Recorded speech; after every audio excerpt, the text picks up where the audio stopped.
tea. You deserve to be happy. Happy. And we're very, very happy with our friend. 1 year ago.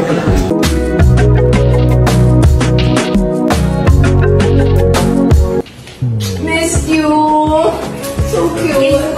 Wait lang, wait. I'll put this down first. It's so nice. Thank you. Oh my God. I did. Oh, thank you. Thank you, Mommy. Wow.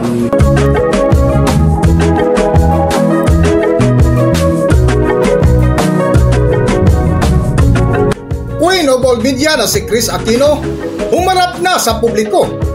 Kung bago lang kayo dito sa aking YouTube channel, huwag kalimutan mag-subscribe at pindutin niyo na rin ang notification bell para ma-notify kayo sa ating susunod na video. Maraming salamat!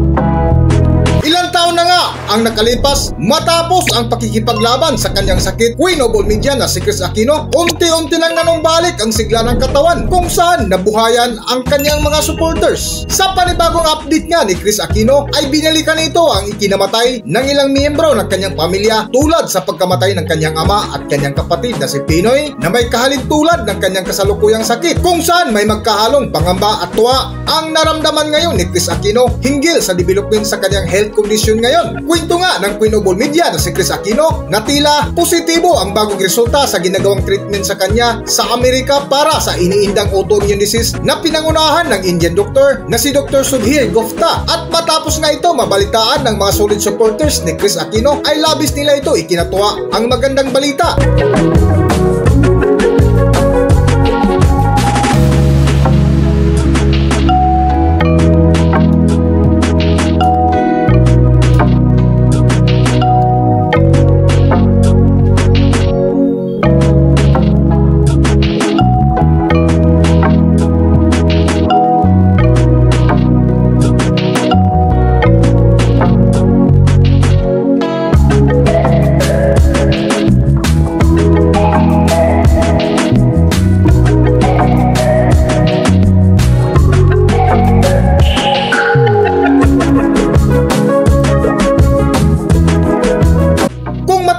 Ilang linggo lang ang lumipas, unang nagparamdam si Kris Aquino sa publiko noong kaarawan ng kanyang bunsong anak na si Bimbi, na kung makikita mo nga sa nasabing video ay game si Kris Aquino na nakipagkwentuhan sa kanyang mga bisita. Hi.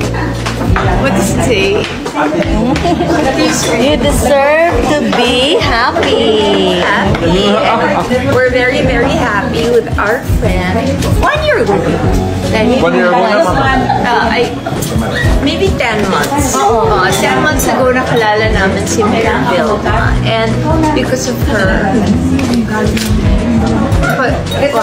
super lapit lang eh. Diba, mga 45 minutes lang ang San Fernando, and then nasa Alto ka na. Yes. Yes. Si Kuya, kasi si Kuya dinalaw ka na. Yes. I will. Happy birthday! Happy birthday to you. Blow your candles, we make a wish, dear. Happy birthday, Bim. Say Thank you! swerte mo.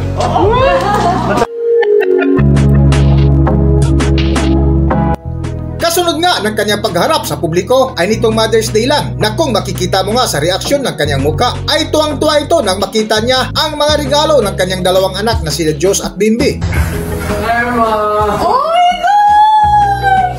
Thank you! Welcome, Mama. Thank you. Don't carry it. It's heavy. It's very Thank you, heavy. Kuya! It's very heavy. Wait Thank lang. you. Missed you. So cute. Wait lang, wait. I'll put this down first. It's so nice. Thank Oh my you. God! I did. Oh, thank you. Thank you, Mommy. Wow. Thank you. Oh, I'm so happy. Thank you. Oh, can I see? Here, Mama. Oh, this is super pretty. Thank you. Thank you, Mama. Wait, I knew there were flowers in it. No, can I see? There. Love, Mom. Oh, Mom, you rule. Uh-huh. Best mom ever.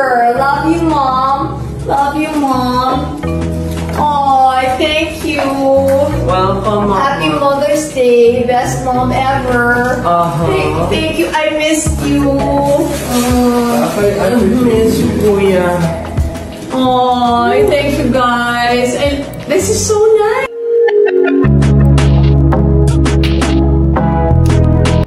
At matapos nga ang selebrasyon ng Mother's Day ay balitang namamasyal ang buong pamilya. Para sa buong detalye ng kwento, narito ating panoorin ang video.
Dito na lang muna ang ating video at kung nagustuhan nyo, huwag kalimutan mag-subscribe at pindutin nyo na rin ang notification bell para ma-notify kayo sa ating susunod na video. Maraming salamat!